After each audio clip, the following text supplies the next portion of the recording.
I'm on government assistance, and I run out of money, and I had to buy Pampers for Jelani. And I had $11.42 in the bank.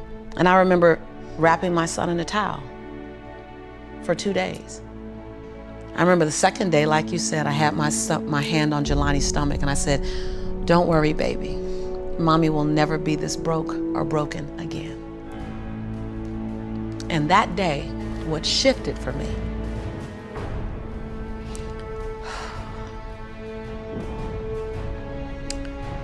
was I was willing, and I don't know if this is gonna sound crazy, I was willing to completely die to any form of me that I had been, so that I can birth the woman that I was becoming.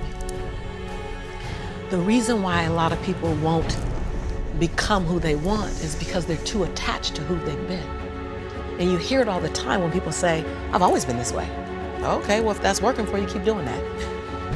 I knew it wasn't working for me any longer. I had hit my version of rock bottom. So I was willing to let go of everything and everybody. See, another reason why people won't get there is because the doorway is for you to fit through. You trying to carry everybody else through because you're trying to be Rescue 911.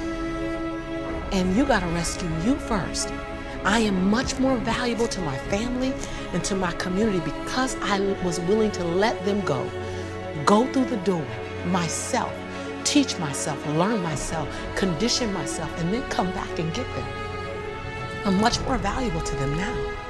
But I had to go through a window time of 10 years of judgment. You leaving us, hanging out with white people all the time. You going to these crazy countries. We don't know what you, I had to be willing to allow my conviction to make me inconvenienced. See, we want to grow, but we want to stay liked by everybody. I was willing to be my own rescue at the risk of your approval. But most of us aren't like that. Facebook is an example. We want to be liked. Well, I woke up and I like myself today, so your like is extra. My job is to like me first. I was willing to say every day, "Lisa, you like you? Lisa, are you proud of you? Lisa, are you playing full out?" Every day before I checked in with anybody else. That's lonely, by the way. Why won't most people do it? Because it's scary and it's lonely.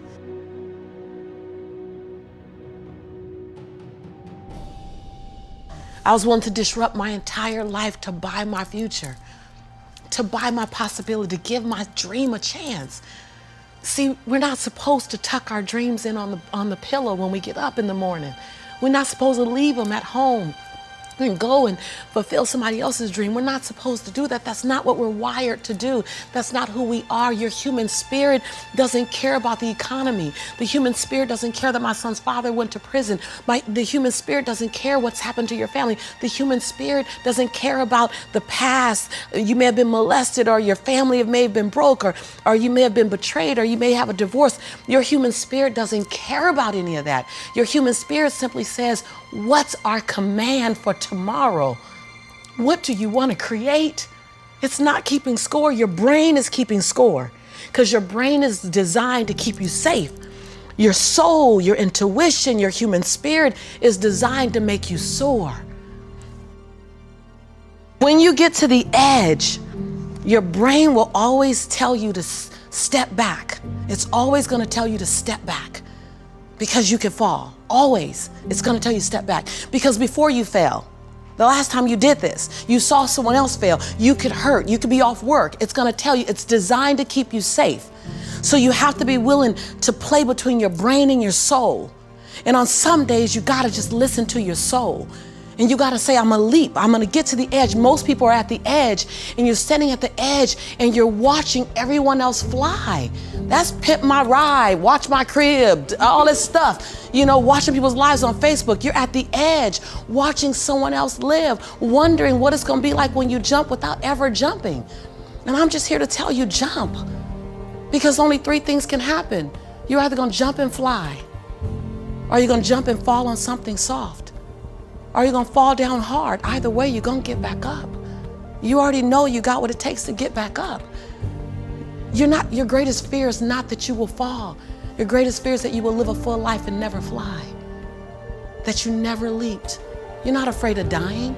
You're afraid of dying before the world sees who you really are, before they really get your fingerprint, before they really feel your breath, before they really get your contribution, before they really feel you. That's what you don't want to happen. You don't want to leave this place without us knowing you were here. All I'm doing is giving my dream a chance. And I'm not extraordinary. You don't get off the hook. You don't get to be let off the hook. I'm an ordinary woman who chooses every day to make one more extraordinary decision. Everything that I need to get back up, I have in me. If I don't have what I need, I can go get it. Once I figured that out, the world was my playground. The question was just, where do I go get it? I don't know about that. Where do I go get it? Right. And I don't come from a learning background where I was a great student. I wasn't, my highest grade in school was a C+. And when I got a C+, I did the happy dance. And so I didn't have a background where studying was natural for me. But when I realized that if I go study something and I learn it, I own it, it's mine now, man, it was crazy because all through school I struggled. The last time I took an English class, my English teacher told me I was the weakest writer she ever met in her entire life. Lovely.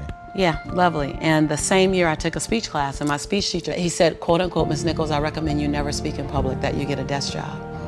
And so That's mean. Yeah, it's just, it was demotivated people, sad people, hurt people hurt, sad people make other people sad. Bottom line, don't take it personal, hurt people hurt. See, most people want the convenience of transformation without the inconvenience required for transformation. So my grandmother says, and I love to repeat this, your conviction, what you're passionate about, your conviction and your convenience don't live on the same block. They ain't even in the same zip code. So if you want to have a conviction for something, you have to sign up to be inconvenienced. We're trying to find convictions and passion and breakthrough on the inside of our box. Well, when you realize that the box doesn't even exist, like someone made up, oh, you're playing outside the box, so we all bought into, there's a box. Well, I don't even own a box. I don't even want to get in your box. You better come out here because I ain't getting in there. And so when you start thinking like that, Tom, all of a sudden, everything is possible. So I disrupt people when I say, you want to make me extraordinary, because it lets you off the hook. What if you do? What if the God that we call God, the divine, whatever your faith is, what if there's no partial? It's not going to give me a hookup and not give you one. Not going to give me an opportunity and not give you one. I'm just going to go after it. If I die, I'm going to die on a treadmill, like Will Smith said. I'm going to be on the treadmill running. I'm just not going to stop, because I believe all things are available to us. I'm just willing to go after them. Are you willing? And then that is so disruptive, because then you got to make a decision. Because it's easier to live inside the parameters of, well, as a black woman, well, as born and raised in South Central, well, I'm dyslexic. I wrote 7 books, I'm dyslexic. So just knowing, I'm not perfect. What I do really well is I manage my imperfection well. And so we're all waiting for perfect. It's an illusion that will never come to you, and it's an excuse to never show up and play. Your story is not meant to be your fortress. Your story is meant to be your fuel. Any story. The beauty of me being one of the top 1% earners in America is that I was on government assistance. Right. That's the beauty. Come on, it wouldn't be a big deal if my family was rich. Whatever, I'm supposed to do something. The beauty is that when you show the little engine that could story, I'm not gonna run fast, but I ain't gonna stop running. I might slow down and have to breathe and catch my breath, but I'm not stopping, because I believe all things are available to all of us. And good people should do well, because when good people do well, good people just do more good in the world. Every day I'm prepared for what's ahead of me. There's no elevator. You can't Google download this. Somebody trying to Google download it. You can't follow me on Facebook and get to where I am. You're just gonna see where I am. You just watch me through my window. There's no glory in that. If you watch me to inspire you to get up and do one more squat, just a little bit longer. If you watch me to inspire you to forgive the perceivingly unforgivable and love the perceivingly unlovable, so that the universe can love you back like that. And I just tell you guys, I'm that same girl who ran track for Dorsey High School, who struggled to get through high school, who got kicked out of college because I couldn't afford to stay. That was on government. I'm that same girl. I'm that same girl. I don't forget her. I'm also that same woman who runs a multi-million-dollar business. I'm also the same woman who has 7 bestsellers. I own both of those. I own all of it. I don't shrink to my greatness, and I don't live in my saga and my sorrow. If you can own your brilliance while owning your imperfections, if you can own your giant while owning your smallness, if you can live in duality, constant duality, the freedom will be earth-shaking. If you can live in that. See, either you don't want to be as great as you really are, and you're trying to dim your light so that others won't feel insecure about themselves in your presence.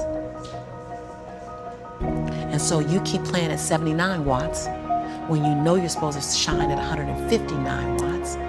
And you keep checking the temperature of the room to see what the room can handle versus just giving the room you and letting them, if your light's too bright, then let them put on some shades.